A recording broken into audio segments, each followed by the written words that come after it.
Tonight on the Online Wine Tasting Club, we look into a creative new vineyard layout.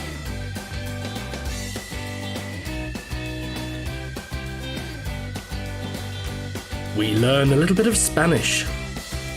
Ande Luna. Luna is moon in Spanish, and today you can see up the mountains, and up of the mountains at this moment is the moon.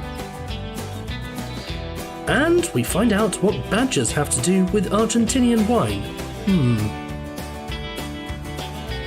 It's time to go high up into the Andes with the Discover series as we find out about the wines of Argentina.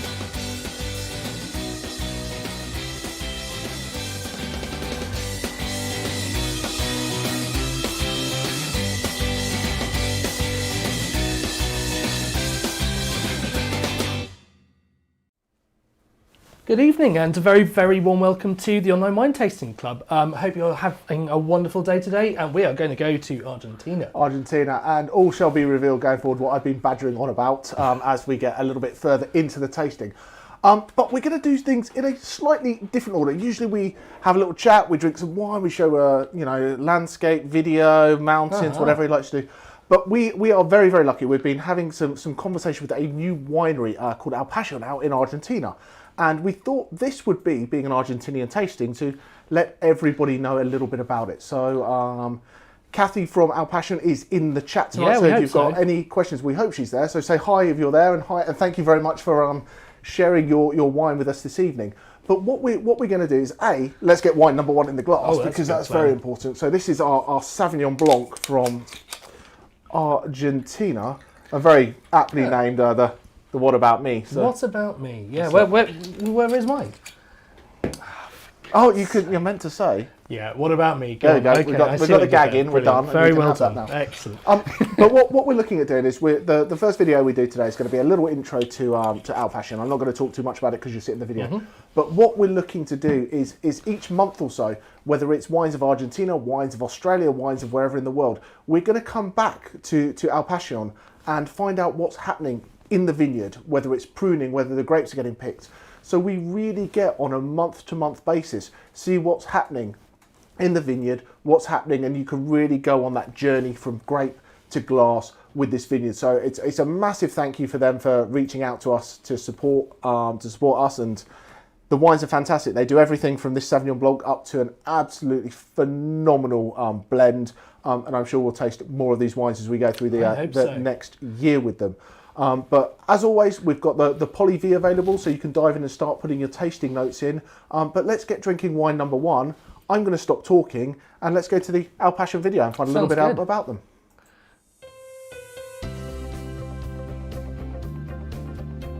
Hi, my name's Kathy. I'm a member of the Online Wine Tasting Club and I'm based here in the UK. But I'm also a founder and investor in Pacion Vineyard in Mendoza, Argentina, and I'm delighted to be able to share our story with you today.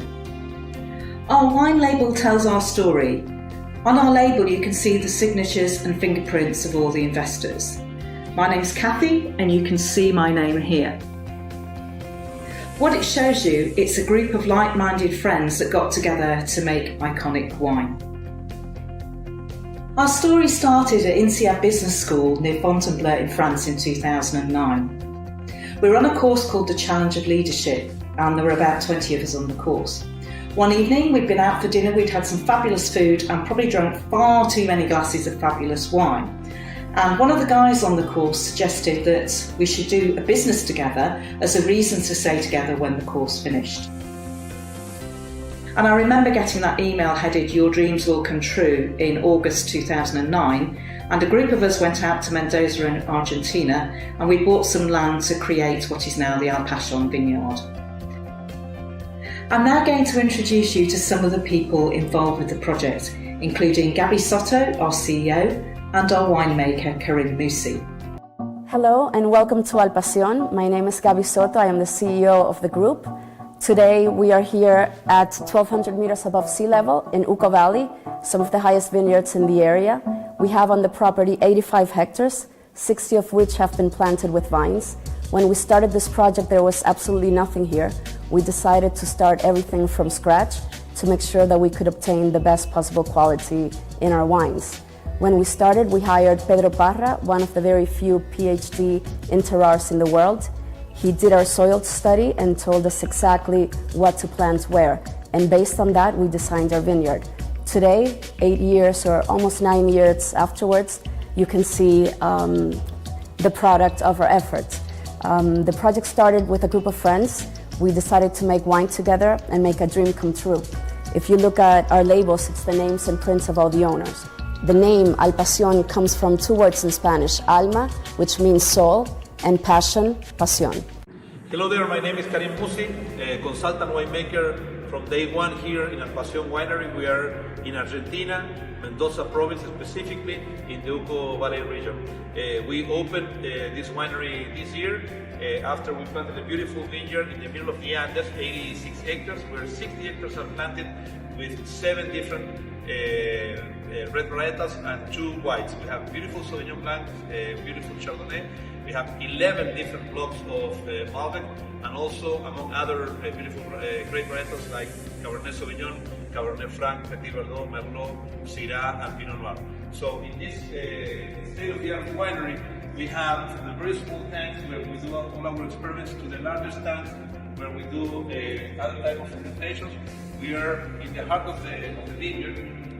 We're in the middle of the property, and all the fruit is 100% state fruit from the Pacion property that was planted 7 years ago. So if you come with me, you will see how close is the vineyard and how easy to work in this beautiful paradise at the foot of the Andes. We are in the winter, sorry. We are finishing our pruning. So from here to there, from the magnificent Andes, where all the water source and everything come there, we are working in a paradise.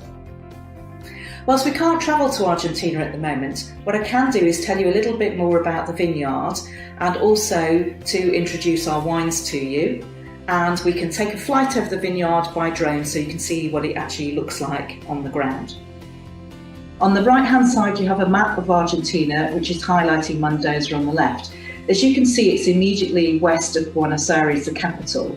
And to the west of Mendoza in Chile, you have Santiago. And actually it's quicker to fly into Santiago because it's a 45-minute flight over the Andes to get to Mendoza, whereas coming from Buenos Aires, the flight takes a couple of hours. On the left-hand side of the screen, you can see where we are located in Mendoza. So you've got Mendoza city at the top of the picture, which is in the north. And then the line going straight down is the Ruta 40, the road. And we're located on Route 94 just off that. This picture shows the planting plan for the vineyard. To the west we have the Andes Mountains, which are on the left-hand side, and on the right to the east we have the valley. You can see the different varietals that are planted here. And at the bottom of the picture you can see the lodge on the left, and immediately in front of the lodge we have our fingerprint vine.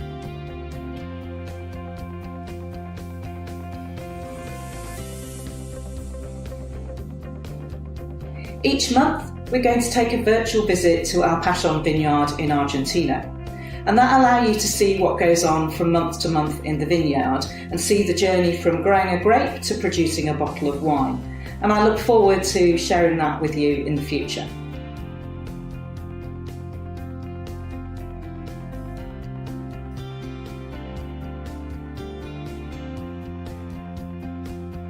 The power of friendship can make your dreams come true, and it can even make wine flow in a desert.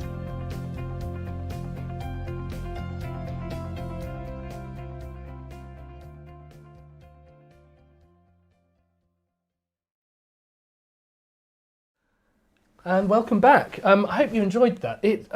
Argentina is a place that I've never been to. In fact, I've never been anywhere in South America, rather, unfortunately. And Caroline has, I believe, haven't you? Chile. She's been to Chile, which is not Argentina, however. Well, there we are. So, Where were you in the wines of Chile? He's ready for back to school next month, isn't he? Absolutely. Which one of these is not Argentina? Argentina or Chile? Well done. Thank you indeed. I could just about get that one right. I think you'd get an A for that in A-levels these days, wouldn't you? But that's political, let's not go there. I'm just annoyed. But Argentina, what a stunning place. I mean, I think you can go and stay there in the El Pacion in their lodge, and that sounds incredible. And it's just people are talking about it as the new Napa Valley, and it's got some of the world's most beautiful wineries popping up there now. There is, and you've got places. You've got Napa Valley. You've got the Mornings Peninsula in Australia, and then you've got this, the areas of Mendoza and the Uco Valley that are really doing this wine tourism. Yeah. And I think that's amazing. I think wine tourism is a huge thing that wineries need to embrace, because people like to share the stories. They want to have that dinner party. You can have 100 bottles of wine. Go, here's a bottle of wine that I had and I picked it off the shelf and whatever. But if you go, I've been there, I know the people, I've done that. It just, you felt how dry the soils are. That they are somehow producing this beautiful wine in a desert, and it's a really tough environment to try to do it. They don't get the rainfall. But what's interesting, like some amazing tasting notes, and they just keep flying in. There's more and more tasting notes trying to keep up. But this is fresh, it's bright, there's great acidity to it. But what I like about this is Sauvignon Blanc, and if anyone's heard me rant on about Sauvignon Blanc, I'm sorry. But Sauvignon Blanc is such a great grape because it adapts to its environment. Sauvignon Blanc, wherever you grow it in the world, tastes different. A Sancerre tastes vastly different to a Marlborough Sauvignon Blanc that tastes vastly different to this again. And not one is better than the other. But you can't say, I don't like Sauvignon Blanc, because they all do a different thing. This, I think, it's got great acidity. And if someone goes, it's not as acidic as others, it's still got great acidity in that, but it's got this ripe fleshy fruit to it. This is almost like tropical edge to it, and it's got a little touch of alcohol behind it, 14.6%, which shows you're going to have these beautiful ripe flavours. Nice, pleasant way to kick off the evening. But high acid, relatively high in alcohol, but all these things together are in balance, and that's what's hugely important, because you can have a wine that is high in anything or low in anything, but everything else has to complement it. Otherwise, it stands out like a sore thumb. I mean, it's a lot more developed through, and we've talked particularly in the New Zealand tasting, obviously, about Sauvignon Blanc and its particular sort of. There are some very unique little chemicals. We're not going to go into that, but people use specific yeasts to try to optimise that. And I'd be fascinated to have a chat with Kathy and and Karim about exactly what they did to do this, because you've got this riper, more developed fruits that are coming through, and I can see some of them in the tasting note. Peach is looking particularly strong up there. Super peachy. It is, but you wouldn't say that about many New Zealand Sauvignon Blancs, would you? It's basically your classic sort of grapefruit, gooseberry, bit of grassiness. And it is, and you turn around to me and go, okay, if you had to define what is a classic WSET or Quartermaster Sommelier's Sauvignon Blanc for tasting notes, bang, bang, bang, bang, bang, you go Sancerre and it's grass and lime, and you go New Zealand and it's grapefruit and acidity. But there are all these other styles that you need to explore, that you need to try, that you need to taste. Yeah, and it's this, not just one thing. This is the joy of what we do with this. You can try a little bit, find something new. And you don't just pick the one that's on 10% off that day, I do. Well, you might, No, but it's really cool to be able to see some of the subtleties of these. But there are some people who love Sauvignon Blanc and then overdosed on it a bit. And I certainly know I hear that from a lot of people are just saying. Caroline's put her hand up. We all found your sort of cloudy bays and beautiful New Zealand Sauvignon Blancs, and they got to erase the bottom to make them cheaper and cheaper. And now there are some fantastic quality ones there, but a lot of people have just gone, a bit like they did with Chardonnay a few years ago. But don't be scared of the grape. There are some crimes committed against Sauvignon, and there were crimes committed against Chardonnay. But I think that's delicious. Absolutely, and I think that's a big thing. Don't anything with wine. No blanket statements. Yeah. We can always find someone somewhere doing something a little bit different that you love. I think I made a blanket statement about Dornfeld, didn't I? Which is a German red grape, and now I've had two, which were actually delicious. So Yeah. What can I say? What can we say? Anyway, we should probably move on. Let's have a second wine. Can I just say the chat is brilliant. Oh, brilliant! Tonight. Everyone's getting Hello, on everybody. and talking about what they're eating, because our members yes. But also sort of just having a lovely old chat. So great to see. Well, do you get involved in the chat? We'll sit here and drink the wine, and if you want to chat with us, we're here. But otherwise, have a wonderful evening, everybody. It's roll credits, no? No, we got to drink nothing like that. So anyway, well, now talking of grapes which split people in terms of whether they love it or hate it, here is an utter classic of the genre, Torrontés, which is a grape which has a same kind of chemical in that you find in coriander, which is another thing that genetically people like or don't like. And it's it just, the way that their tongues sort of receive those flavours, it can make it taste soapy and horrible. I could go into the chemistry, but I'm not going to, because frankly it's boring. All you need to know, Torrontés, either you're going to love it or you're going to hate it. This could be a Marmite of a wine. And so I'm not taking the risk with you, so you ain't getting any. Well, I haven't finished my first one, but we did think we should give you a little bit of an introduction to Argentina, of course, as well, because it's a cool country and we need to know a bit more about its, how it's sort of laid out and what the sort of the big defining features are. I think you can probably guess the biggest one is the Andes, but shall we go and have a little... That's handy to know, isn't it? That is handy. But yeah, we'll get the next thing of Poly V up so you can continue putting your tasting notes in. We're going to do a little bit about Argentina, and then I was lucky enough to have a chat with the guys at Andaluna, and there's a little interview at the end. We'll put the full thing up on the website because it was great. We'll just cut it down to a few minutes. But you just get to see where they're sat. They're sat out in the vineyard doing this interview with me, and I'm like, it's not fair. I'm in the wrong place. I need to come do these interviews with you. But anyway, get the Torrontés in the glass, get your tasting notes going, and we'll see you in a few minutes to reconvene. Excellent. Argentina is the world's 5th largest producer of wine. And while there were native grapes growing long before the Spanish colonists arrived in 1502, it was they who brought more well-known European vines with them and started the winemaking industry. Pedro de Mendoza formed one of the first settlements near Buenos Aires, but the famous wine region that shares his name is about 1,000 kilometers away from there, high up in the Andes. And Argentina is defined by the Andes, the tallest mountains in the Americas.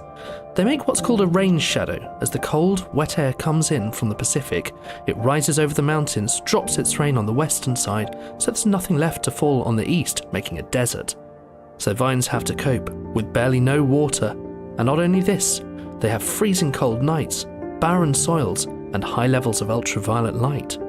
But it turns out that the best grapes are stressed grapes. The Spanish found the foothills of the Andes were simply brilliant for making wine. Many of the usual problems that growers face are nowhere to be found. There's barely any botrytis or mildew that rot the grapes, with high winds keeping everything well ventilated. There are a few bugs like phylloxera that particularly enjoy this height either. So huge acres of the land were planted with grapes of all different types, and boy did they grow. Perhaps the biggest challenge was that with hardly any rainfall, irrigation was needed. Luckily, the glaciers and snow caps provide reliable crystal clear meltwater that brings down stones and gravels from the mountain, which over millennia have been deposited in the soil. Traditionally, water just was allowed to flow in between the vines. And while there is not much rain, one thing that is dropping from the sky, which keeps Argentinian growers awake at night, is hail. This isn't just loud noises on windows. They do things big over here. We're talking hailstones this big. And the damage it can do is pretty hard to fathom. If that's what it can do to a car, imagine what it can do to a plant full of delicate fruit. The only answer is to protect the vines with nets, which is pretty hard work. And then there's El Niño that messes things around every few years, bringing unexpected weather and occasionally ruining entire vintages. But people kept planting and eventually went higher and higher up into the mountains. The highest vineyard is planted at 3,000 meters. That's nearly 10,000 feet high. Workers struggle for lack of breath at these heights. But the way they found the grapes responded was pretty crazy. The ultraviolet light had a huge effect. The grapes had to toughen up. And just as our skin develops melatonin to protect itself when we spend time in the sun, the grapes develop darker, thicker skins. This was to turn out to be the key to Argentina's signature style of wine, big and bold, fruity and delicious, but with great acidity from the cool nights and a real mineral connection to the difficult soils they grow in.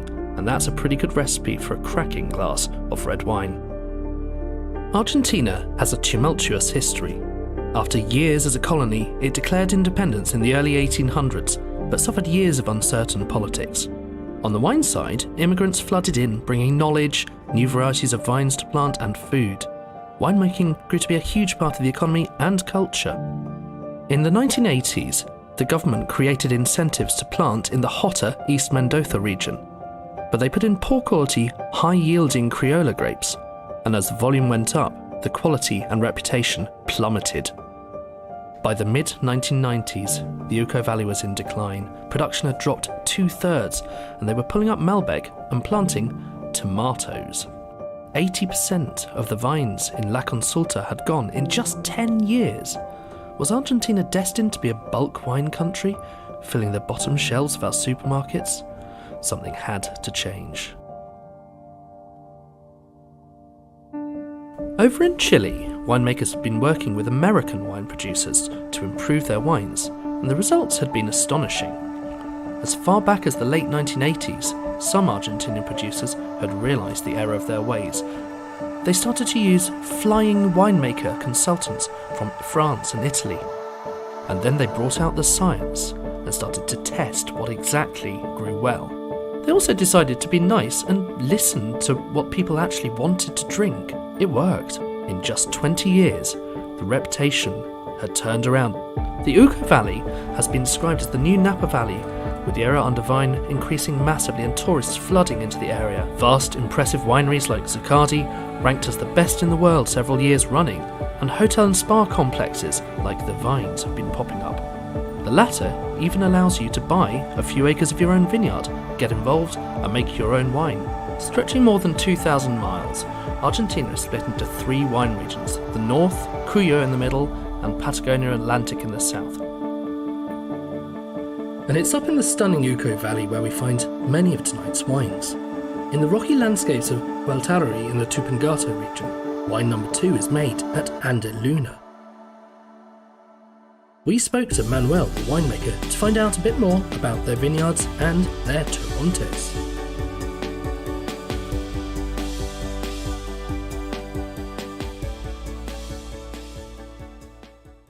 Well, we are here in Andeluna, a winery from Argentina. I don't know if, well, I assume that anyone that's tasting in a club wine with different parts of the world more or less knows where Andeluna, where Argentina is.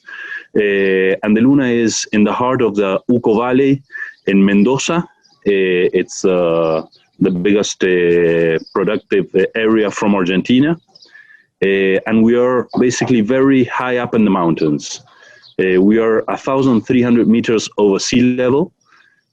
As you can see in the background, in our back, we have the mountains, and you see them very, very high. So it doesn't seem that we are so high here where we are sitting. But in fact, here is 1,300 meters, and the mountains we have in the back are average 6,000 meters.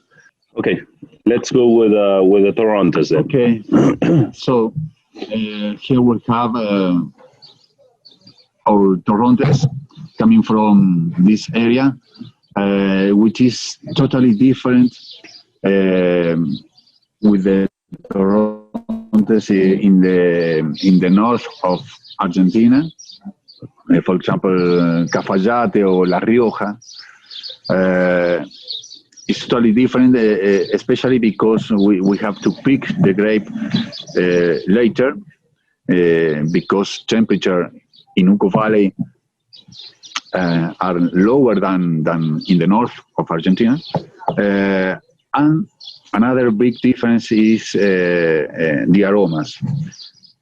Of course, we can find floral aromas, fruity aromas, but we can find more citrus aromas than flower.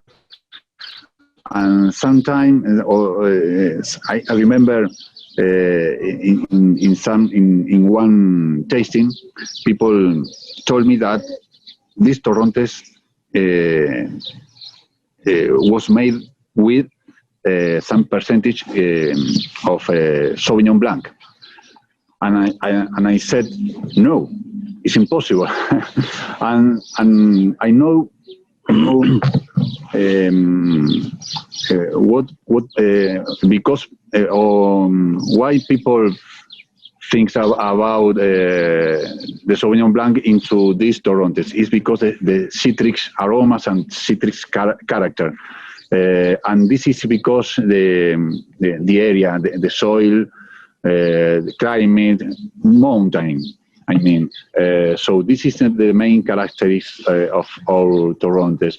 Very flowers, aromas, and if you drink the wine, you can find or you can feel flowers, but citrus character is very, very intense in this case. Thank you very much for having us. Of course, pleasure. See you then. Bye-bye. I think that's the first interview where we've had two camera angles filming the same people. I could have flicked between them to be all fancy. They had it all set up, and yeah, it was very cool. What I think is amazing that we need to look at that is you saw the mountains in the background as they kind of explained that those mountains look very, very high. They are already very, very high, and as the name suggests, Andaluna 1300 Torrontés. Some really, really good tasting notes in there. Some great stuff. And there were some, a couple of people go, not for me, which makes Alex very happy because he said it would be a polarising kind of wine. I did say it was a polarising kind of wine, but I think it's a really good example of it. For me, I'm not a massive fan of some of the sort of the peachier flavours because I don't really like peaches very much. But it's funny, isn't it? Because we've got someone there who's, I think it was Magda, wasn't it, who was saying that she actually hates coriander, but she really likes this. So who knows? There must be something else in that coriander that you're not liking as well. But yeah, it's that's a really bizarre little thing. But a cool wine from some really cool people, and those mountains just look beautiful. I'm just kind of disappointed they didn't do it at night, so you can see the moon reflecting off those mountains. So next time when they're going to give me their time, nothing to do with the content of what they do, Alex would like a night film done in the vineyard, if that's possible. Let's talk about the budget for that. With me doing it live with them there, yes? Mm-hmm. That is what I'd really like to do. Sounds good. Well, what we're going to do, I'm going to put Mr. Taylor in charge of wine number 3. Okay, that sounds good. Because it's wine question time. And there have been some people mentioning that when I first did my questions, I was absolutely ridiculous. And then I've become a bit more sane. So I thought I needed to go a little bit more ridiculous today. People are answering. Is that how little chance you think you have? That's good. Yes, the answer is 5 minutes, the end. No question for anybody. Okay, so, Caroline, are you counting? I am. Good. So, you may have seen that we mentioned badgers in the beginning. And, we've been badgering about for a little while. And are there many badgers in Argentina? There's not many badgers in Argentina, but my wife has just been out in Wisconsin, home of the badgers, and bought me back this nice little badgers hat. So I've got a slight badgers obsession when I was over there. My roommate was called Johnny Badger, etc., etc. So I thought we'd have a question that involved badgers. Makes sense. But before we talk about the badgers, not yet. No, we're not there yet. But what we have to think about is Argentina. So Argentina is a big. We know we've got the Andes, goes really, really high, really, really high. So they're obsessed with high altitude wines. Mm-hmm. But the soil type across all Argentina is very, very different. Yeah. So they dig a lot of holes in the vineyard. I've never seen somebody get so excited about holes, and that's where I'm leaving that one. But exactly. Yes. So they dig these holes to see where the soil structure is as to what they're going to plant on either side. And they'll dig these things like, 2 meters deep, about 1 meter wide, and you get into this hole, and both sides, it's a different soil structure. Yeah. It's mental on the same plot. It allows them to sort of separate out the different plots of the vineyard so that they can work out the different flavours that are going to come in. So they'll keep those different soil types separate. So that's why they do it. But as a net result of this, there are quite a lot of holes. There are a lot of holes. There is across Mendoza approximately 17,000 of these holes. Maybe that's why they don't do these interviews at night. Perhaps, yes. Perhaps. Good. But the questions we have to ask is, because people like to Google things, okay? Yeah. But if you're going to dig a hole, there's things you can use to dig a hole. You could use a shovel. Mm-hmm. You could use an excavator. You could use the most powerful animal in the world at digging for its size, which is a badger.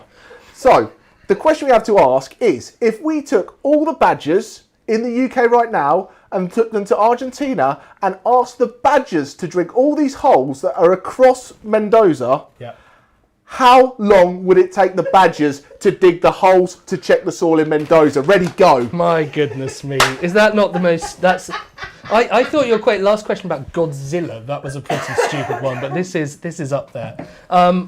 Anyway, we're in Argentina, and what do we all associate with it? Malbec. Badgers. Badgers, not so much. Perhaps now. All But right. this is not another lovely Malbec. It's the slightly intriguing name from Because the Riccitelli family. in my opinion, it is another lovely Malbec. But this is from Matteo Riccitelli, and we are going to do some more wine with him a little further down the line. I was meant to have an interview with him, and his car broke down, so he couldn't get back to the winery.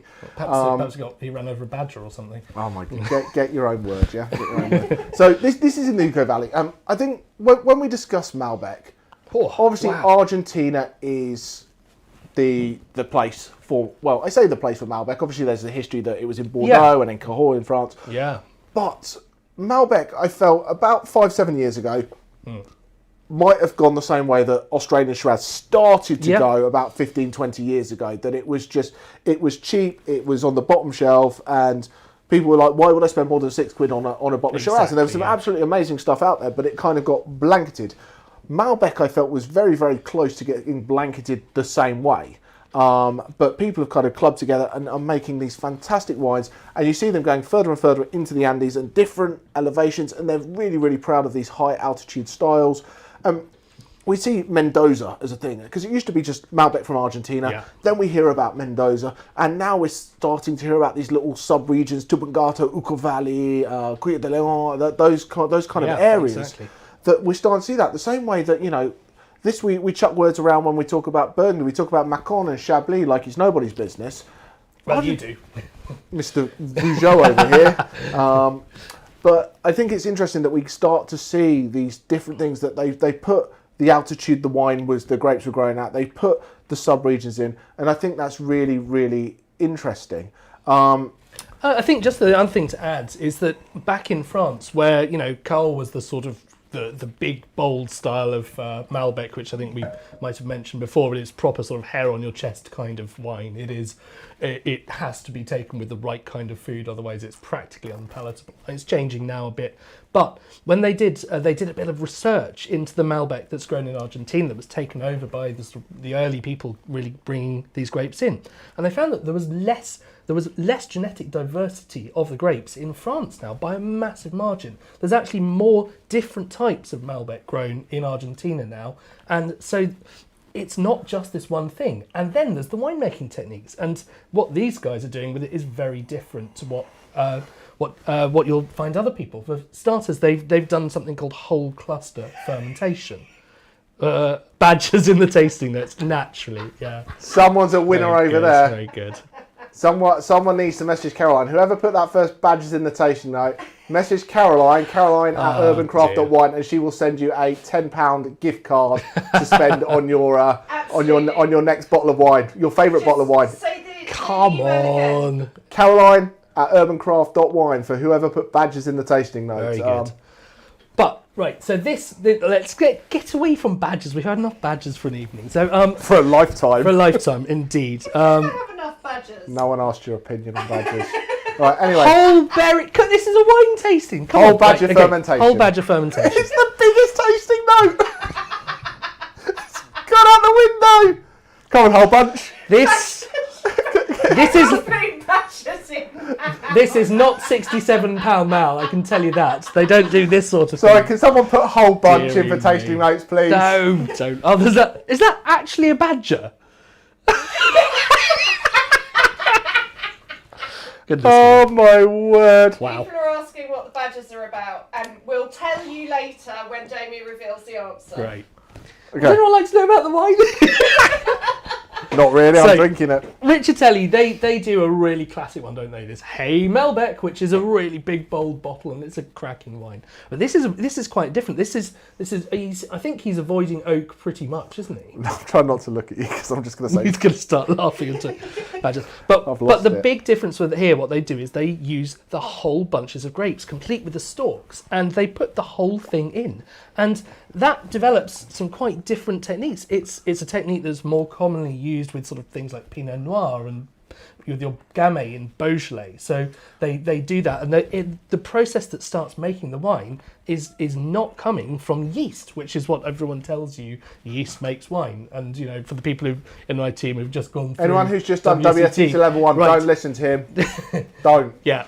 Okay. But yeah, these create some really, really unique and complex flavours, and I think if you're starting to get some of that sort of slightly more artificial cherry that's in there, a bit like kirsch, that sort of cherry liqueur, that's coming through, and perhaps even a little bit of banana. Absolutely. So my thought is we could yabber on about it, and we will yabber on it about more. But we did get we did get a little message from my word. We did get a little message from my word. Stop it! Stop it! Get back. Can we just get Mateus up on the screen to tell us about his Malbec? Get rid of the tasting turn notes. The poly-V off and yes, get rid of the tasting notes, and let's have a little chat from yeah. Mateus about his tasting notes. Yeah, there's that top one. There you go, and transition. Hi guys, I'm Matias Vecchitelli in my winery in Mendoza, near to the mountain, in a freezing day. Today I'm drinking this is not another lovely Malbec, a wine that we make with grapes that coming from Uco Valley, that we grass with our feet, we work with whole bunches, and we age in concrete also. So you will get a spicy Malbec, good acidity, freshness, a wine that you can drink the whole bottle very easy. Be careful. So hope that you can enjoy it. Cheers from Mendoza. Bye. Cheers. There we go. What he said. Exactly. So a little quick tip there. Unfortunately, his car broke down, and we've been promised that we'll do some more of his wines going further afield as we do. So, well, what do you guys think? How does this compare to your supermarket badges? Sorry, Malbecs. Oh my word. You know the best bit, badger-related stuff, and I promise this is my last on the topic. But Jamie, when we started doing this project, we have been through a lot of stress. Now Jamie has these wonderful 2 badger stripes down the side of his hair. But anyway, okay, it's all getting a bit silly. It's getting a bit silly. For those of you who are having a great time with this, we love you all dearly. For those who came for a serious wine tasting, I'm so sorry. My apologies. We'll get back on Let's track get back momentarily. On track, indeed. Okay, so while we drink the rest of this Malbec, should we do the wine news? Short wine news this week. Yeah, actually, we've just got 2 little items, and there were lots of quite boring things happening as well, which were, this company's bought this company, like, who cares? But the first one, which I thought was quite cool, was that there has been a 2,000-year-old boat found off the coast of Sicily, which contains still Roman wines from that particular age in their clay bottles. And so, in unrelated news, I have a scuba diving suit arriving from Amazon soon, so that'll be nice. Nothing for the boat, it's just for his next song, probably. Probably, yes, probably. Yeah, that's it. That is indeed the bottles lying on their side. I think some might have olive oil, some might have wine in, but wouldn't it be quite an adventure? I wonder how well they're preserved under the water like that. Well, you are starting to see people aging wine underwater, done as a thing, especially off the coast of Croatia. You see a lot of that there. They're deep some of the Greek islands. Constant temperature, constant pressure, constant humidity. But 2,000 years. So who knows? Who knows? Well, maybe one day we'll get to find out. The other thing, it's completely unrelated to anything like that, but we have had a member of our wine tasting club, your wine tasting club here, who's been a bit busy for the last few weeks, hasn't she? Because she got on a plane to Tokyo and has been competing in the Olympic Games in the long jump. So we just want to say a massive congratulations to Abigail Irizuru, who I think she's probably just about back in the country now with hideous jet lag, but who was magnificent in the long jump and qualified for the final with a really cracking jump. And we're very proud of you. And come back to wine tasting now that it's all over. Excellent. Perfect. That sounds like a good plan. I came back to the wine tasting with no jumping at all. No, well, indeed, yeah. We have less of an excuse to crack open a glass now, but exactly. there we are. So, anyway, what we've done so far, we've had a great new winery to introduce to talk about Sauvignon around the world. We've done Torrontés, which is Argentina's white grape. And we've done Malbec, which is probably Argentina's red grape, if we had to pick one. Absolutely. So what I decided we needed to do is we needed to get out and about and see what else Argentina had to offer. So I decided as a team, myself and Alex, and our favourite producer slash holiday slacker slash back again, Caroline, we each had to go out and pick a wine that sung of Argentina, but wasn't Malbec. Indeed. So we could have done some big glitzy, glamorous video to go with this, with landscapes and mountains. But we haven't. We thought We're just going to let you drink them. we'd sit and drink and get your tasting notes in and discuss what the wines are and why we picked them. So Caroline's going to come here with me for a minute. We're going to do a live. Yeah, live switcheroo. We thought we might have a video at this point, so it might be a little bit less. No, it's like that. But while they're doing their little switcheroo, let's get wine number 4 in the glass, because wine number 4 was my pick. So what we've got, Alex, don't forget your wine, my word. So the 3 wines we've got, 4, 5 and 6, we're going to do a Tempranillo, a Bonarda and a Tannat are the 3 grapes that we had. You know, it's going to be pretty obvious who picked what. There's no secrets in this because we're going to open and present our own wines. So I've got the Tempranillo. Caroline's doing the Bonarda, which is wine number 5, and then depending if we like him enough or not, we might let Mr. Taylor come back and present wine number 6. Otherwise, Caroline will do it for him, you know, as it goes. Hello, everyone. Caroline's back. Isn't it great? I'm back. Her shirt's not quite as bold as Alex's, but Yeah, we'll sorry. work on it. We'll work on it. I don't have anything like that. I'll have to sort that out with Yet. Yet. Okay, cool. I'm going to let you pour this Okay. first. So this is and you saw in an earlier video. This is a wine by Karim Musi. So we're back in, and We love Karim. just for me. So Karim was a long time ago when we were allowed to get out and about and around and about. So for those of us who know us from the very beginning, we started out as Tring Winery and then moved into the online wine tasting club. And Tring Winery, we're going to do all these little events and tastings or whatever. And we were set up that there's this big trade tasting in Dusseldorf called Pro Wine. Yep. And I was meant to be going over there with a bunch of people and meet a load of new winemakers. And we just opened up here at the winery, and it's going to be our first tasting here. And Karim was coming via Argentina, was going to stop off in little old Tring, do a tasting with us, and then head over to Pro Wine. And, you know, things happened, and, you know, decided he wasn't going to travel, whatever. But he sent us all these little videos from the vineyard. So it was the first time we'd done this almost like half and half, that we had, you know, the guys from Condor Wines, who are fantastic and have, you know, helped us out with a couple of these wines tonight. They came and helped me and Alex present here, and then we had the live link onto the screen with, you know, the videos from Karim, and that kind of gave us a little bit of inspiration as to what we could do with this going forward. So A, his wines are great. B, he's got a really, really great personality. Check his wines out, and he makes everything from, you know, the just soft, easy drinking wines to some more kind of serious things, to some really absolute world-class stuff as well. Yeah. So there's a Karim Musi wine for every occasion, and lots of great Malbecs. Is he based just? I know that he works with the Pacion team, but does he work with just one other winery, or he does? He lots? He does lots of little different projects, and under his own label, he's got different styles. So he does the Las Poetas label. He's got this Alta Cedro label.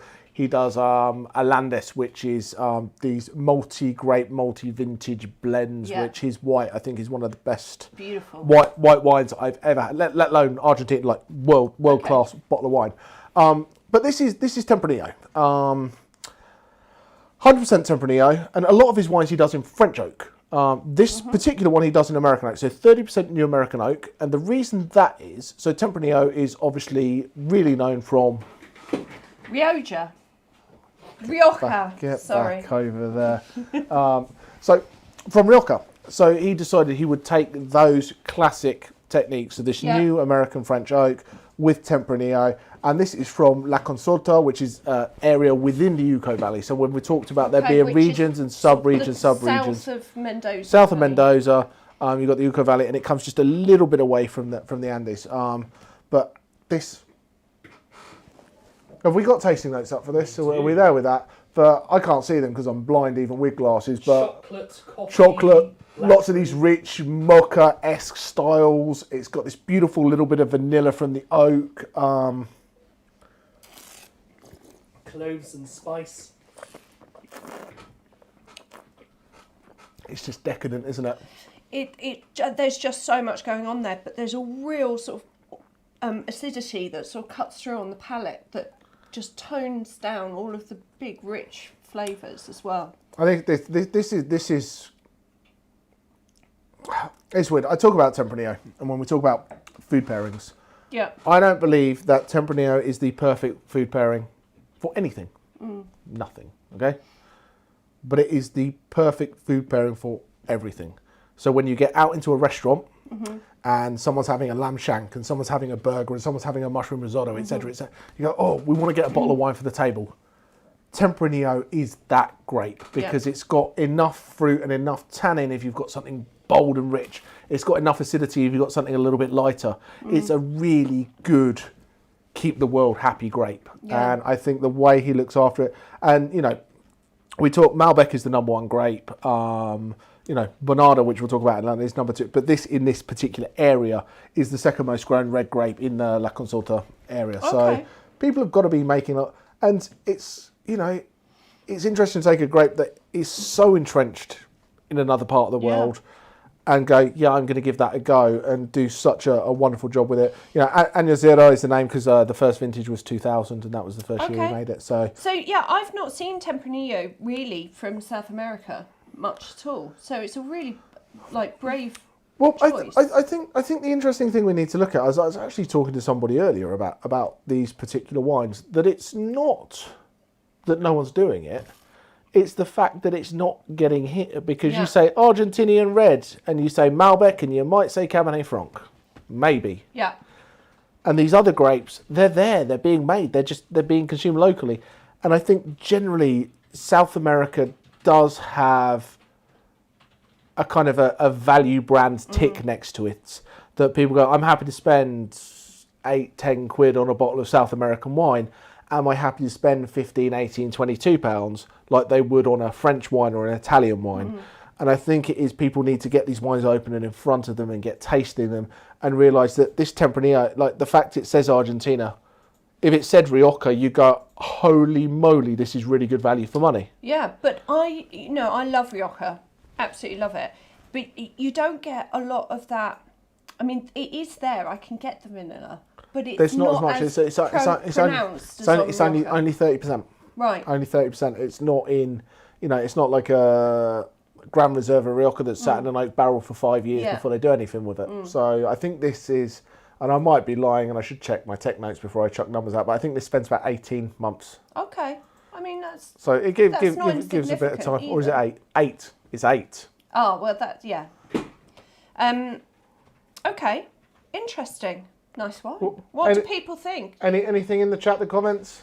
So we've had people talking about how you might use the Wine and Spirit Education Trust's tasting notes to help you describe what you're seeing. So we popped up the level 2 ones on the screen. There's level 2, which is a little bit simpler. There's level 3, which is more complex. Level 1, which is a little bit easier. That's how numbers work. It is how numbers work.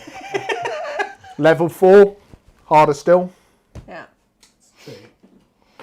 Sorry, please continue. We've got lots of people saying it's delicious. We have Kathy's explained that Alto Cedro means high cedar, and Karim's family have got Lebanese roots, and they have the cedar trees from Lebanon, and so they've integrated that into the label as well. So yes, that's there's cool a cedar tree on the label. There it is. There we are. Just there. How about that? We've got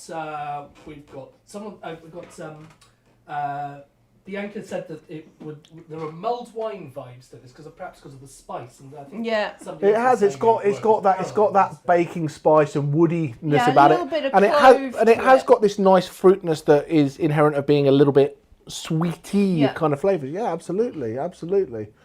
But I think people are loving the chocolate notes and the complexity of this wine, so it's some great tasting notes there. So it's a high bar has been set here. Well, it is. No badger. Definitely no badger in this one. Okay, get your own words. I'm on board of this now. We've done that. We haven't. Should we do the answer to the question? Also, I think we do need to explain the badger link to the good people at home for bearing with our stupid. So let's have a final sip of Tempranillo, and I will get Caroline to get her wine opening in the glasses. Oh heavens! While I explain what is the badger link. Just that I keep shouting badger.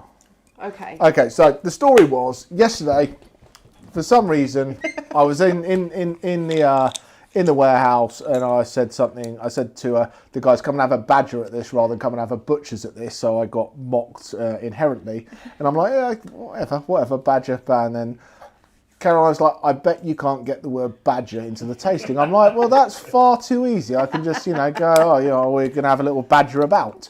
And she's like, "But you can't get in 12 times." So that's why that question was a little bit Jamie over the never top. says no to something beginning with "I bet." Yeah. So the answer was about 24 hours. 24 hours. Ah. So how many people got that right? Can we go back? Can we go back? I don't know. Was it 24 hours or 28 hours? I can't remember what my number was. But whatever's about a day. The tasting notes from. Okay, going to hide the tasting notes for a second. We'll go back. But get wine number 5 in the 24 hours. Oh, it's 28 hours. 24 hours. 28 hours. I can't read. Yeah. 10% of people got that right. 10%. So well done. What do you know? What I do like? I like anyone who put 5 minutes, because you've got a lot of respect and a lot of respect for the power of a badger. So a lot of time for you. As you can see, that was a complete waste of time question, because the answers were split. If anyone thought they got that because they actually knew the answer, you are lying to me. But if you did get it right, love you all dearly. Anyway, am I pouring my own? Oh, my word, yeah. Alex Taylor. So, wine number 5. This is the wine I chose for the challenge. I love this wine. I drink it a lot at home. Not too much, obviously. I'm, don't have a problem. But this is from the grape Bonarda, which is interestingly the second most widely grown red grape in Argentina after Malbec. A lot of it is grown in the north part of the Mendoza Valley, around the San Martin department, as they call it. And some of the grapes that go into this wine do come from there. Some of them also come from the Uco Valley. So they have a higher acidity level in those grapes. Interesting fact of the day. Tastes like Charbonnet. Ah, don't steal my thunder, Jamie. That's what I'm here for. Interesting fact of the day. Bonarda originally comes from Italy, okay? And there are 3 different types of Bonarda that grow in Italy, none of which seem to be Bonarda. When is Bonarda not a Bonarda? When is Bonarda not a Bonarda? And I'm guessing this is what you're about to explain to us. I am. And Caroline's 2 minutes of when is a Bonarda not a Bonarda live from the winery. When it's a Bonarda split. Hey! Anyway, a small insight into our team working environment. So there is one that is called. Well, it's called Bonarda, but it's actually, I've forgotten the name of it. It's something a bit weird, and I've forgotten the name. But it's actually not a Bonarda, although it's called Bonarda. There's another one that is actually called Uva Rara. See, you forgot the first one because you were so excited about doing Uva Rara live on camera. Nothing else matters. Really, literally nothing else matters after I found that fact. But is Uva Rara this Bonarda? No, it's so does not it? So does it actually matter? No, but please continue. I just wanted to channel some Vic and Bob. And then there's a third Bonarda, which isn't that great, so no one grows it anymore in Italy. Which is also not that Bonarda. So this Bonarda, why don't you tell something about what we're actually drinking then? Yeah. This Bonarda has actually no DNA links to any of the 3 Bonardas, or not Bonardas, grown in Italy. It's actually identical to a grape called... Badger. No, stop with the badgers now, you've won the bet.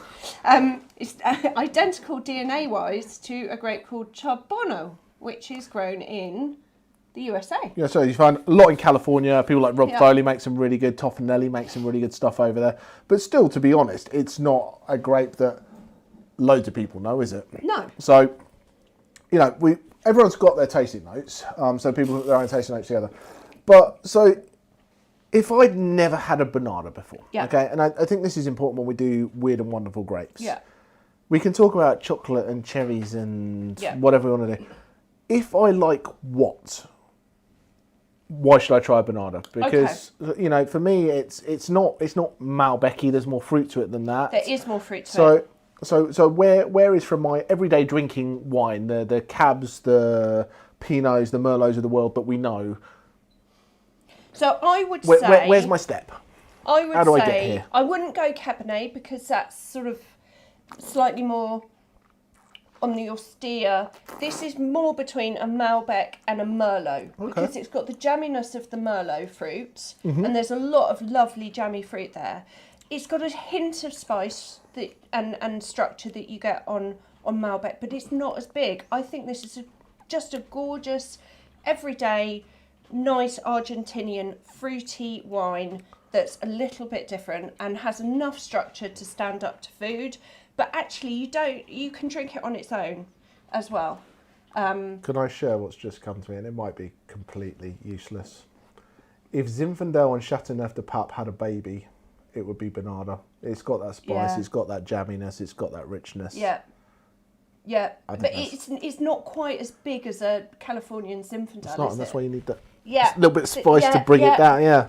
No, I love this wine. I discovered this wine when I first came to work here, and I've had a few Bonardas, and from Argentina, so I'm a big fan of them, and I just thought this was a really, really good example. And for us on the other side, through the doors into the winery, this is one of the very few wines that's been on the shelf since day one. It's cool, it's interesting, and I think it's at this price point. If you've not tried it before, you give it a go. Yeah, and the winery is fantastic. It dates back to 1939. It's stayed in the family ever since. They're on the third generation of the family members who run and manage the winery now. And so it's not a big winery. It's very much sort of kept to its original values. Geraldos is named after the founder, Geraldo, who literally used to walk the streets trying to sell some wine. And I think it's just such a lovely story. Is that what I need to do with my packs now? Yeah, we'll get you out on the streets soon, walk the streets selling some wine tasting packs. Fantastic. Well, we've got lots of brilliant tasting notes that are sort of all going into the smokiness and how it works with chorizo and spiced meats and things like that. People seem to be really enjoying it. We've got a brilliant pairing suggestion here. Bonarda going with confit of duck with polenta and spinach. That sounds quite... Wow, where are they? Can we go round for dinner? People need to start sending dinner to us. Come on. I mean, we literally got nothing. Were you making us hungry? This is true. But yeah, one person thinks it's a little bit lightweight compared to some, but Kathy thinks this is a great Bonarda. I think the tannin's balanced in it, but of course everyone's got different levels. Yeah. I mean, you know, there is that jamminess. There's definitely that warmth at the back of your palate on the finish. The tannins are there, a little bit grippy with the acidity breaking through. But I think for something, if you're not looking for a really big, sort of blow your mind, big bold Malbec, I think this is a really lovely sort it's got a touch more elegance about it. Yes, it does. It's got nice fruit. It's got nice spice. And it's. I hate the term middle of the road because that makes it sound like it's not good. Oh no, it's fantastic. It's got a little bit of everything. It does. And I think this is for me, for someone who's not into red wine, and without just doing like some little fruit bomb that's not actually wine.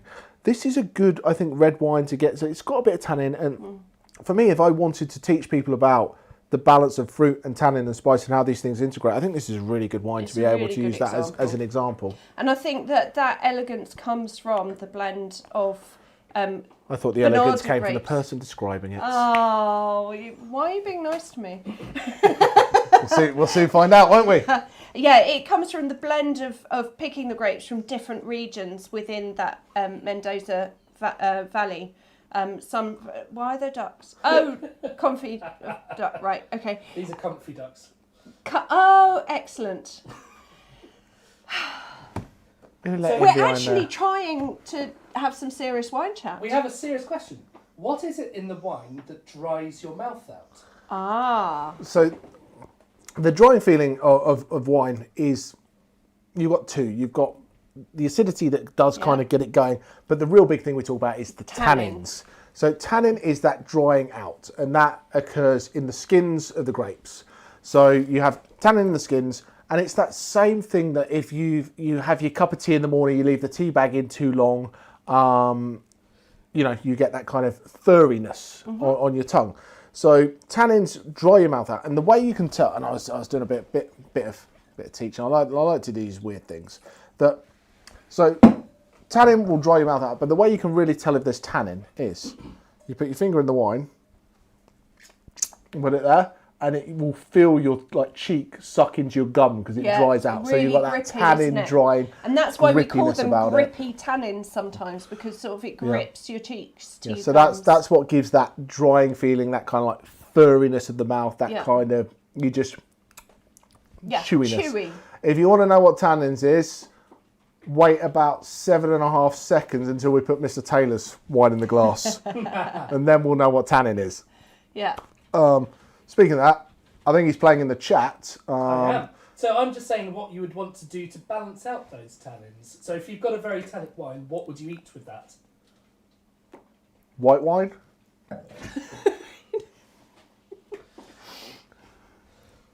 I'm helpful. No, you're not helpful. I'm not helpful. What would you eat with this then to balance out those tannins? So this, I'd want to go something that's got some nice fattiness about it, nice rich flavours. Confit of duck. Confit of duck or chorizo, because I think it's got that little bit of spice. But you look at Argentinian wine, some kind of like cowboy steak-esque kind of thing, with not a fillet steak, but something like ribeye or like a New York strip kind of thing that's got that fattiness about it, that richness. You had the confit of duck that's been like slow cooked. An American-style pulled pork sandwich would be the way forward with this, with that that would be fattiness, incredible. a bit of like honey, Jack Daniels-y kind of thing. Ooh, yeah, that could be good. Oh, you've got me thinking about this weekend now. Bit of pulled pork. Can't go wrong with that. Mr. Taylor, are we going to start your wine, or are you going to come over? Are you coming playing over? in the chat? Are you playing in the chat, and we'll start your wine? You can come back. Alex, are you sure? Yeah, it's fine. Okay. Okay, please make sure you ask all the very, very difficult questions about this wine to Alex as I present the wine that he chose. Do you want to open it, seeing you've got the wine opener? Okay, so we've been kind of in and around Mendoza for most of this tasting, with the Uco Valley and Tupungato and Italia and all around about La Consulta, all these kind of places. Obviously, we could have just done a wine tasting of the Mendoza area, but that's not Mr. Taylor decided he'd make it a little bit different. So we've decided to do wines of Argentina because we have gone to Salta and their Cafayate Valley, and this is Piatelli. So where's Salta, Jamie? It's north. So Salta, we're going north, and bear in mind we're in the southern hemisphere. So as we go north, it gets warmer. It does, because we're going nearer the equator. Usually we think, we go north and it gets cold, but we're in the southern hemisphere, so it does get warmer, but it does get higher. So altitude helps. So altitude helps with cooler temperatures as well. And diurnal shift, which is very important. But we'll get there anyway. We've got lots of people talking actually about what. So this is going to be tannic. We know this. The clue is in the name. But what vegan foods would pair well with this? Because we've all talked about steaks and ribs. With which, the Bonarda or the Tannat? With tannic wines. In general. Tannic wines, you've got to go with these big, rich, heavy chestnut portobello mushroom kind of things. Creamy mushroom. You can't have cream if you're vegan. Well, you can have a cream alternative. Okay. Yeah, that's true. You can have a cream alternative. Something like like a big mushroom ragu-esque kind of thing. Wonderful. Yeah, a really rich mushroom ragu with pasta would be amazing. But you've got to get in there that umami style, which you'll get from the mushroom, and then you've got to get some level of fattiness substitute, whether it's a dairy substitute like coconut butter or something like that. Yeah, and you can get some really cool like oat milk creme fraiche products and things like that. So having been dairy free for a while, I know. Okay, so vegan, dairy free, egg free pasta with mushroom ragu and then freaking oat milk creme fraiche, little sprinkling of chives. Amazing. Yeah. That sounds pretty good. Yeah. That sounds pretty good. Or you could do like somehow do a vegan pastry with do a really full on mushroom Wellington. Sorry, soft grippy tannins. I'm much more enjoying the orgasm. Well. Orgasm. Well, that's because that's because we're still over here and you're not. Why don't? Should we all three of us have a? Who's going to monitor the chat? Oh, I'll go over here. Yeah, thank you. Right. Switch back. Switch what? back. I don't know if you all notice at home. I'm not trusted with the computer. I just have to sit in the corner. Your Tannat is it. So this is Piatelli, and so we go. They're about 1,670 meters above sea level in Salta. They make some absolutely phenomenal Torrontés, and they make this Tannat. Yeah, and this, if I remember right from our very first Adventurer Series tasting where we did one of their wines, the guy who owns this, he went on holiday to Argentina, and rather than coming back with a stupid piece of tacky sort of I went on holiday and all I got was this. I got this T-shirt, you know, or whatever it is. He came back with a vineyard, and you know he spotted it and he bought it, and he's turned it into this brilliant place that's got, you know, lots of great food options, and yeah, it's properly high up there in the mountains. It is very high vineyards. Now, Tannat, the place that it's classically found is in a little part of the southwest called Maduran, and I've got to be honest, those wines, I think it was Deborah in the chat who said that will put hairs on your chest. And it is some of the most strong, flavoured, rich, grippy wine that you will find in the world. Without being anti-Maduran, because there are some really, really good ones, but there's also some that, you know, if you couldn't quite get to the vineyard, you could re-tarmac the road with them. You could. And what I love about this wine is that it is not that. So in France, they use various techniques. They'll try to blend it with a little bit of, say, Cabernet Franc to try to sort of reduce the impact of that. But this does not have that. And I don't know whether they've just been incredibly careful and gentle with the winemaking, not to get too much out of the skin, but it's still got that colour. So, but you've got the line. What they're able to do there is because obviously in the south of France you're relatively low. You've got a few miles. It's not. No. You've not got that kind of altitude. And where you've got at this level of altitude, you've got the warm days. So you can get this fruit ripeness, but then you have the cold nights. So, you know, you can balance your phenolic ripeness, and you don't have, because if you get sun all day and sun all day and sun all day and sun all day on Tannat, what happens is the skin, it basically acts like its own sun cream. Yeah. And, you know, if you sat in the sun for too many hours of too many days, you know, like your grandmother who's been on a sunbed all her life, you get this, become, you know, thickens up skin, darkens it. So the Tannat in the south of France, because it gets lots of like constant sunshine without these cooling things, the skin just gets thicker and thicker and thicker and darker. So however careful you are with it, you've got to break a few skins to make a bottle of wine. You do. But this is so smooth, and I think it's just some really fabulous winemaking that takes this. I think it's actually less tannic than the Bonarda. That's my view. It's smoother than that, and that is bonkers. But is it less tannic, or is it balanced? or is the Bonarda sort of slightly more elegant, so you notice the tannins more? Is there more sort of jammy fruit? He's going to stick his finger in his wine again. I think there's more tannins in this, Okay. but you've got such bolder fruit in there that it sits in behind.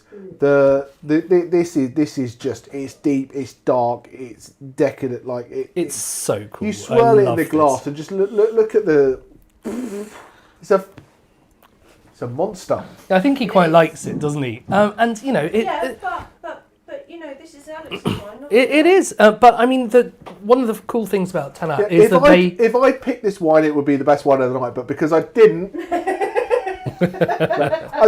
I do think we'll continue Tannat in a second. But before I get on my hot horse, all these wines are bloody exceptional by amazing winemakers in each tell their own story. And it's not, when we do this vote, it's not picking which wine is the best wine, because that's not what it's about. I can turn around and say, this wine is technically this and this wine is technically, so technically that's the best one. But tonight's not about technical. It's about what you liked the most and what you would want to have another glass of, because with what we do here, we want to get people to the next great glass of wine. That's the job of the online wine tasting club. Yeah, it is. So people are saying this is quaffable, and that's obviously, the big thing is my feelings that needs to be considered when you don't vote for my wine. But outside of that, I love all three of them. I really, it's a very hard choice to make. And the other, it's really interesting because normally when we do these challenges, there's a very clear winner. Yeah. I don't think there is tonight. I'm genuinely. But I also think when we do these one. challenges, we're usually picking something from a particular place that is like something special to our heart, and we back the wine and go, oh, don't care. This is mine. I've been there. I've done this. But also consider each of these wines. Some of them you would just have a glass of them. Some of them you have to have food with. Some of this. And think where the occasion is for it and all that kind of stuff. I think that's important to think about as well. Yeah.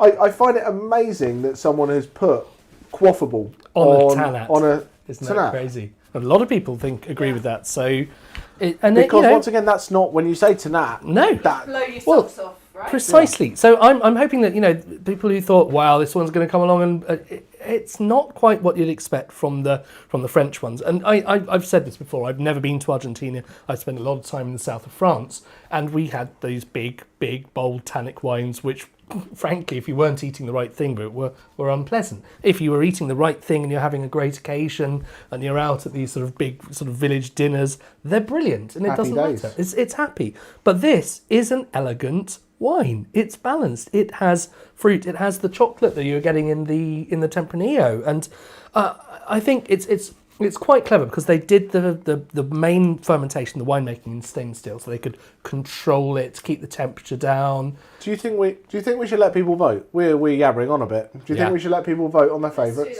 Let's let them do that. Yes. First up, who won the challenge, and then we're going to move on after this to your favourite wine of the night. Saying they can't choose. They can't choose. Oh my gosh. So the first time ever they can't choose an overall wine of the night. Okay, if you can't choose, pick me. Oh shush. Oh shush, don't pick Jamie, pick me. He always wins. And he'll never stop going on about it. Every time anyone talks about chicken, he says, that goes well with Vodka. Like, he beat me on that. But oh my goodness. I've never won, by the way. Everyone. Caroline's never won, she claims. But, because I've never done a challenge. You normally set the challenges. Jamie, it's not going well. And people loved that wine. It was a real popular one. So, oh my goodness me. But, so they do the fermentation in the stainless steel, and then they transfer it to a mixture of different sort of aged barrels. I think people have gone against my level of arrogance, haven't they? They've gone against my arrogance. Oh no, you're catching up now. You've been too much of a badger. Something like that. But we're talking about, would you just have a glass of that? And that is a technical achievement. I love the fact that I will be having a glass of that afterwards. It is delicious. But all of them are, and I've got to say, I love Malbec from Argentina. It's a brilliant wine. Can I tell you what's amazing? Okay, so the Tempranillo is lagging a hint right now. No. But, oh come on, people! But the line was, everyone claimed that the Tempranillo was a high bar for wine one. Stop it there. I did. That would be perfect. Yeah, do it. Stop it. No one else vote. Stop it. No, you just move it on. Move it on. Done. So we're tied. That's the first, chaps. Right. Okay, wine of the night. Wine of the night. Because what's interesting here is this is all going to go out the window now. Yeah, because I know. Because now the whites are going to win. I actually know what's going to win. I think. Okay, what do you think? Go. I think Sauvignon Blanc's going to win. I think people are blown away. Oh my! But yeah, look, isn't it fabulous that we can have 3 different wines made by different people in different parts of this really dynamic landscape that can express such incredibly different characters, and people can't pick them apart. What does that say about wine other than it's amazing? And It's amazing. it is amazing. That's all we got. No, and I think that's great. I think that truly showcases what Argentina has to offer, you know. And I think it was a good challenge. We went out, we picked some cool wines, some fun stuff, and you've got to think Argentinian food is that big, bold stuff. Their steak's fantastic. You know, Argentinian food, sensational empanadas, and all of these would work just empanadas, so nice with that. That's Cornish pasties, deep fried, I think. Yeah, as predicted. But let's perhaps we should just take this opportunity while people are voting for their favourite wines and to say, what are we going to be doing next month? Well, I'm going to pick better wines in the challenge, so I win. So anyway, next month. What's going on next month? This month, still this month, and there's still time to dive in if you want to do it. True, yeah. Our adventure series, we're doing all things Pinot. Yeah. So Alex has a slight Pinot obsession. I have a mini Pinot obsession, and Caroline will be in the Lake District. So. On here. Because we're Caroline, technological Caroline will be in the chat from the Lake District, making sure everybody's okay. Yeah. But we're going to do all things Pinot. So what we've got a Pinot Blanc, and then we're going to do a side-by-side Pinot Grigio off, a Pinot Gris and a Pinot Grigio. Yeah. And then we've got a little challenge. Caroline has picked her wine for the challenge from far, far away, of 3 Pinot Noirs from around the world as to who can pick the fanciest, smanciest Pinot Noir for the world. It's not the fanciest, smanciest. I think, you said about Sauvignon really picking up on the terroir, the where it's grown and all of those kind of things. I think Pinot's a pretty good example of that as well. Did Mr. Clos Vougeot say not fanciest schmanciest when it came to Pinot Noir? What? Is that his first Do you think? The first one he ever had. Do you think I might possibly be going to Burgundy for that one? Without a doubt. Yeah, Where else would you it's my go? happy place. What can I say? So we're doing that. So next month on Discover Steves, we are doing back to school. So we decided September was coming around, and we were going to do something a little bit different. So and hopefully they may actually go back to school this time. Yeah, that would be wonderful. So we are going to have wines linked to geography, history, music. Who knows which subjects? Yeah. And so it's going to be Hey, don't panic. This has taken a little bit more work than I first imagined to bring all things together. I had a great concept, and I'm like, I've got to find a gravity flow winery that balances this and does that. So that's going to be a lot of fun. And then going into the autumn, we're going to start doing some competitive tasting. So we're going to do France versus South Africa. Who knows what else? And give us your recommendations. These are great fun. I think if anyone was on the England versus the world, this is more like the World Cup of wine. This gets very competitive, doesn't it? Yeah. It will be. Caroline will pick one set, I'll pick the other, or Alex will pick the other. Yeah. We're also looking for, because we know we've got lots of really great wine people out there. If anyone wants to come on and challenge us and guest host a month with us and pick your region of expertise, and we can do Magda, Finn. There's a few in there. We will do we'll do an online wine tasting club versus the world. Sounds good. The members. So if anyone wants to come in, we'll give you the kind of the. Nervous. I know, it's very worrying. They'll run their own. People can also buy all the wines from tonight on our website. So if you found something that you really want to try with your Sunday roast, well, why not go ahead? We've got or pulled pork or a nice vegan alternative with your mushrooms and oat bran flesh. Mushrooms, for that nice savouriness, particularly with, I think. But so we've got have we got the prices? Oh, the prices. We should probably put the prices up, shouldn't we? And have we got the wine of the night? Have we got those? We'll do that in a sec. Without a doubt. Well, it wasn't the Sauvignon, was it? It was Sauvignon. We're going to stop putting... Well done. People love Sauvignon Blanc. Well done, Kathy. It's a cracking wine, isn't it? I think it was the surprise of finding a great Sauvignon Blanc from Argentina. Yeah, and that's a big But once part again, of it. Malbec did well, because that's what Argentina does. But it's a nice balance. Every now and again, we sit and a poor wine, even though the wine is great, doesn't quite get the love that it gets. But no one's been left out tonight. No. It's nice to have this real kind of balance across. And check out the pricing. These are all cracking value. In my opinion, there's a lot. Free shipping on 6+ bottles. Yes, free shipping on 6+ bottles. Mix and match. So you don't have to have 6 of Alex's choice. You can have. Hey, that'd be a nice 6-pack, wouldn't it? 2, 2, and 2 of the 3. It would be a good. Or one of each.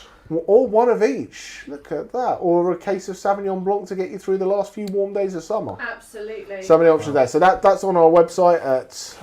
What's our website? It's there. There's a QR code in your tasting book. Plus, we also have all the wines on our website from previous tastings. We do. And if you're a new member and you haven't seen some of our previous tastings, you can still buy the wines and watch them on catch up. And buy some of our previous tastings, some of his shirts and songs and my haircuts through lockdown. Indeed. If you start from the beginning, it's quite a story. I was 23 when we started this.